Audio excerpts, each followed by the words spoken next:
Hi, it's Paddy Hirsch at Marketplace.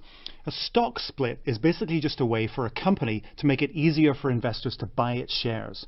So let's imagine a company started by these three brothers here, the three little pigs, and they decide to open a brick factory for perhaps obvious reasons. Anyway, the factory is valued at $300,000, and because it's a three-way split, they each own a third of the company, they each own one share of $100,000 each.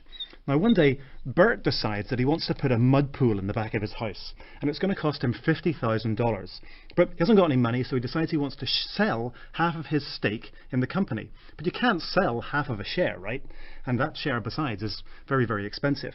So his brothers say, I tell you what, we'll help you out. Why don't we do a stock split? We'll split our stock 10 to 1. And that means that for every share that we have now, we get 10 shares. So it means now, of course, they've got 10 shares each of which is worth $10,000. So now it's easy for Bert to sell 5 of those shares and make the $50,000 that he needs to build his mud pool.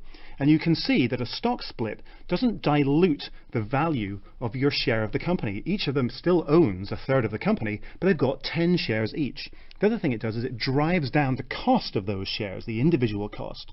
And that can make it much easier for an investor to buy those shares. And of course that can mean that your shares get a bump in the market, that they pop up.